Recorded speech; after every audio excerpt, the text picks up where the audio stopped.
Hey guys, my name's Shawn, And my name's Shane. and we've got some rock and roll Kiss stories. All right, it was in Joplin, Missouri. And it was 1973. I was watching a show called Bewitched, and there's an episode where a lightning rod comes down, and then another one comes down. But I looked at it as a S, and some people might say it looks like a Z. But I told my mom, I said, that's the way I want to spell my name. I want to have my S like that. And then she's like, well, what do you mean, show me? So I showed her that this is the way I want to make my S. And she like, well, the teachers are not going to go with that, but maybe later in life it might work out. So back in high school, 1978 to 79 year, I started writing on the blackboard at the end of class. The teacher would leave, the last 2 or 3 minutes of at the end of the class, and I would write "Kiss is Cool" by Shawn, and so the next class would see that, and I did that all 4 years. Well, my senior year, I really didn't do it because I would walk to school, stay there for the attendance, and then hop a bus, or me and a friend would ride to SMS cafeteria, and then we would work for, I don't know, 6 hours or something like that, and then I would walk home to my apartment, which was, I don't know, about 4 or 5 blocks from SMS, and that was 1982. The very first time I saw the name Eric Carr was on the Boston Don't Look Back album, and in the credits or engineer somewhere it said Eric Carr, and I was like, man, that is a kick-ass name, man, Eric Carr, wow. But I used to listen to like 3 radio stations, for all kinds of information about rock and roll. And one of the stations was KORX Greenfield Springfield, Roxy, Ozarks. It was a really kick-ass station. They would play stuff that the other radio stations would never ever even think about playing. I mean, like whole albums, just really cool stuff, and some comedy as well. So I don't know what day it was, one Saturday or something, but it was one day I was listening to it, and the guy goes, well, man, I got some Kiss news at the top of the hour, so listen. So I was, waiting, and then finally, it came up at the top of the hour, and he goes, all right, all you Kiss fans, Kiss has got a new drummer, and his name's Eric Carr, so look out. And I'm like, whoa, Eric Carr, wait a minute, maybe that's the same Eric Carr. So, I went back to my albums, back to my Boston, Don't Look Back, look in the credits, and sure enough, Eric Carr. So, for years, for 40, 30 years, I was telling everybody, and then he was more or less behind the music, and now he was doing the music. And I was here in Missouri right before I went to Texas, and a brother told me, and I was like, wow, I can't believe they got a new drummer so quickly. So I had this great news, and I told my brother and everything, And then from there, I think I had to go to work that day or something. But anyway, I was heading on Kearney Street, and I was going towards Glenstone where my job was. And right before that, there's a little get and go on the corner of Delaware and Kearney. And I just happened to see David Williams, and I knew he was a KISS fan just as I was. So I was cruising in there with my 12-speed, and I go, "Hey, man, did you hear the news?" And he's like, "What news?" And I was like, "Man, KISS has got a new drummer. His name is Eric Carr, man. He's gonna tear it up." And he's like, "What's going? Really? I don't believe you and all this shit." And so those were the two people that I told about the new drummer for KISS. And then as a week later, People magazine came out. KISS has a new drummer, Eric Carr. So I knew about this a week ahead of time through that radio station, and I couldn't believe it. And David was just like, wow, and my brother as well, and the other people I might have told him just can't remember, but there you go. First concert was in Texas with KISS, and that was with Vinnie Vincent. I swear to God, it was with Vinnie Vincent, and I think so. We was needing to get in a ride, so we asked our good friend Ruben, and he came by and picked us up. And it was a great show. It sounded great. It was just great lighting. It was just awesome. And when he picked us up, we got in the car and everything, and we were like yelling in the car, but we didn't realize that we were yelling in the car because that show was definitely loud and proud, and my ears rang for about 3 hours after that show. But it was a great show, and he was like, "Man, you guys are yelling," and we were like, "Man, sorry, we don't realize that we are." And he was just laughing, and he was like, "Oh, KISS band," and he was a Spanish guy, and he was up, he was probably in his 50s, and he had, didn't, well, he always heard about the band, but it was great. So it was definitely loud and proud, and Eric Carr really, he was really at home, and everybody knew it, and everybody accepted him as the drummer. Shawn and Shane KISS cake parties on her birthday because Eric Carr had the same birthday, so we would party big time, and we'd have James and Doug and Tammy and just Raymond and Martha. Just I can't remember all the people's names. Just there was lots and lots of people, and oh man, we'd have like 50 people in the living room and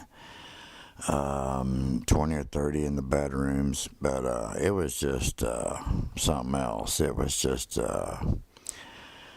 great times on the Shawn and Shane KISS keg parties in Missouri, and I was there for a while. Had a really kick-ass job, and then they were wanting to move the job to Indiana, and I was like, I just came back from Texas. I'm not moving nowhere. Well, when that job left, I was making really good money, like $150 for 6 hours. And when that left, I could not find anything that would be that type of money except for in Texas painting houses. So I went back down to Texas and hooked up with my brother, and met some really cool people, Randy and Mary, this guy named Jim. We call what was his Virgil. Yeah, Virgil, and it was all good times. And I found out that KISS was coming to town, and I was like, holy shit, I can't believe it, they're coming to town. So I thought, I'm going to try to get a job. So I asked Shane if he wanted to go with me, and Shane was like, Well, I got to work, and I just wound up, I bought a ticket, so I let my brother go, and It was called the Texas Coliseum, and I called them up and asked them if they need any local workers for the KISS show. And she said, "Oh yes, we're going to need all kinds of people." Well, I said, she told me to be there around, like 8 o'clock. So I was like, "All right," I get off the phone and head towards home, and I tell my brother all about it. Anyway, so I go, "Okay, man." So the next day, I went out there, and I was a little bit early, and I got there about 15 till 8, and I tell you what, they were already working. They were moving, jamming, and slamming this stuff out, and I guess I was on the second team, and I was there trying to find this one guy, and I couldn't find him. But meanwhile, there'd be this other guy saying, "Well, I need 8 guys over here to lift this," and I would be like, "I'm on it." So I would just do that. So after that happened, I asked the guy to get on the radio to see if I can talk to this guy, so I might get my name signed in so I can go to work for him. But in the meanwhile, I kept working anyway. It was really crazy because some guy was, "Hey, I need 3 people, I need 8 people over here," and so we were just loading all kinds of stuff into the Coliseum. So I finally find the guy, and I go, "Hey, man, I've been working here for about an hour and a half, and I was going to see if I can get on the list to work." And he goes, "Well, I'm sorry, young man, but we're full." I go, "Well, is it possible if I can get a drumstick or pick, because I've been working here all this time? You can ask anybody." "No, I can't do that, young man, but I tell you what." And then I'm like, "What?" Like a little kid. "What?" And he goes, "Well, you got the satisfaction to say that you got to work for KISS." And then I said, "Yeah, for free. Okay, I guess I'll see you at the show." That was kind of crazy. So I was pissed off, kind of sad and mad, It's like, damn it. And I turned the corner, and there's Eric Carr with the bodyguard, of course. And I was like, and I was speechless, so I just said, "You rock!" And then he yelled back, "No, you rock!" I was like, whoa, that was badass. And I was getting ready to grab my wallet to show him that we had the same birthday. And I realized I was such in a hurry that morning that I actually forgot my wallet. So I couldn't show him the proof, and I didn't want to say, "Hey, I'm at the same birthday, but I forgot." So I didn't want to play that, but now I wish I would have. How bad I wish I would have. But anyway, so I went on home and I told Shane all about it, and he was like, "God, man, that was so cool," and everything, and I was just just totally hyper about it. So Shane's like, "Damn, man, you really went to town, just real excited and everything." And yeah, I could. It was he told me all about it. I couldn't believe it. I'm in the right place at the right time. Yeah, it was just really cool. But about the wallet part, if I would have been able to be on the list, I would have had to show my wallet when I came back to load out. So that's what would have happened if I would have been on the list, and blah blah blah, la la la. So I went and saw the show, and a good friend of mine also saw the show. His name was Randy. Great mechanic. I mean, he could fix anything better. Great guy.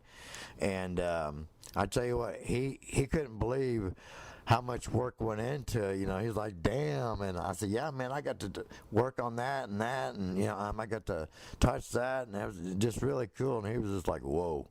He was just really taken back. And then I said, "Well, man, now you know that you knew someone got to work on the KISS." He goes, "Yep, that's right," and that was just really cool.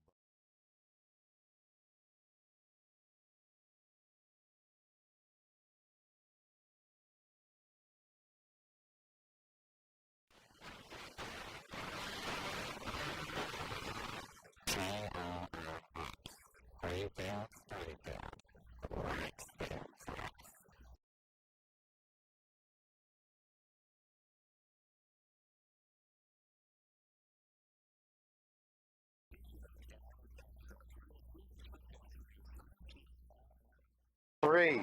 two, one. Hey guys, what's going on? This is Shawn. Hey, I'm Dave. And years ago, I'm talking about decades ago, I had some Twitter and Facebook. There you go, man. I had some great news, and I just happened to saw my friend at this very spot. This used to be a get-go here. Now it's over there, and it's gone. But anyway, Close down, yeah. I was on my 12-speed, and he was on a skateboard, or I knew that he was a big Kiss fan, and vice versa. So I go, dude, did you hear the news? He's like, what? And I go, Kiss got a new drummer, Eric Carr, and he's badass. And you're like, what? Yeah, I had no idea he was even out of the band. It wasn't even in the. It was a week before the People magazine came out with Eric on the cover, and the news wasn't even out that Peter wasn't in the band. So yeah, it was a surprise, and I was in shock. I didn't believe it. A week before. Yeah, and it was on the news, and like Kiss had a new drummer, and the other thing I was so excited about. The name Eric Carr is back in 1976 or 1978. Boston had a engineer, Eric Carr, and I was thinking 2 + 2 is 4. It's got to be the same guy. But for years and years, I mean for decades, I told everybody this stuff. It was the same guy. Yeah, and it was like holy cow. But yeah, it was awesome. He did a lot of things that brought Kiss to the next level, like. His drumming on the O, and which is the first time we played on the O, and his drumming on the last song on Dark Light, which is in the middle of the album, which is an Ace Frehley song, and Dark Light and Escape from the Island. Yeah. And the last song is I, which is very reminiscent of a song by Thin Lizzy called "You Can Do Anything You Want to Do" on the Black Rose album. But the drum parts on those sound more like the new metal of the time, like Judas Priest, British Steel, or Iron Maiden's first album, the very fast, kind of like semi-punk influence. I wouldn't say Eric's more of a punk influence drummer, but he was playing those fast beats. Yes. That kind of moved Kiss to the next level to where they would go with Lick It Up and Creatures of the Night, which is what he has on. Yeah. But Eric's, like you said, Eric's drumming changed Kiss and made it a very much harder band. And although I think Eric came from a band called Mother Earth, like a disco band in Brooklyn is the band he played in before he played in Kiss. And they were a very big band. Not that summer, but the next summer Kiss toured Australia, I think, or maybe they toured it in the fall. But we got to see a video like the next summer before The Elder came out. And there's a clip and it was on Night Flight. And it was them doing Detroit Rock City live. And during the guitar break, where it's just the drums and guitar, Eric does something that shows respect to Peter, because the drum part is just, we both have played drums, that maybe look like Eric Carr so much, but these parts, what Eric does, drop. Yeah, here. What Eric does is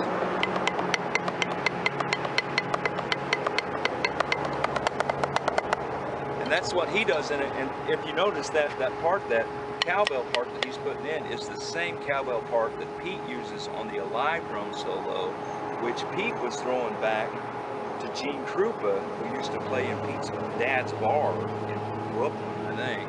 Awesome. But anyway, by Eric putting that part in there, and it's just like 3 measures, man. And maybe nobody, and I've never heard anybody in the world talk about it but me, but Eric puts that part in there, and he's actually rumbling on double bass drums while he's doing that. So it sounds totally different than Pete's part, but it's just the drums and the guitar right there.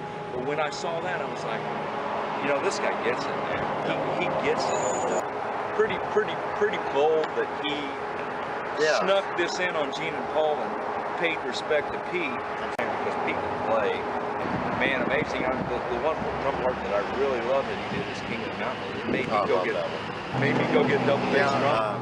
Years ago, during I was hot in the shade, I was in Lubbock, Texas, and our tour was going to start in Lubbock, Texas. And up there, like at, I don't know, 6:30 or 7 o'clock in the morning, I said, hey, you know, can I be a roadie? Yeah, sure. Well, you need Dr. So-and-so. I said, okay. Meanwhile, there'd be this guy saying, well, we need 6 people over here to lift this. And I'd be like, okay. And, you know, I'd be on it, you know. Anyway, after I finally got to talk to the guy, he says, we're all filled up. I said, well, I've been working here for about an hour and a half. Is there any way that I can get a pick, a drumstick, anything? He started laughing. Nah, he goes, you got to experience things that you got to work at the show for KISS. And then I said, yeah, for free. Awesome. Well, man, I'll see you at the show, you know. Because when I was leaving, I saw Eric Carr. And I go, that's the dude. And I was going to stop him and say, dude, we've got the same birthday. But I forgot my ID, so I couldn't really show him to. And that was like, you know, the big kicker for all these years. And I mean, I was in stitches. I just couldn't believe it, man. I came home and I told my brother. He's like, holy, really? Oh, good God. The Lubbock days. Just say the Lubbock days. Yeah, So that there night you I go. went and saw the show. Eric Carr absolutely tore it up. I mean, he sung Black Diamond. He did Little Caesar. I mean, his voice was just stronger than Gene and Paul's. I mean, yeah. And but other than that, man. A year and a half later, he's gone. Yeah. So I was like, damn. But Eric Carr was a great singer, a fantastic drummer. He played guitar, could do anything. Yeah.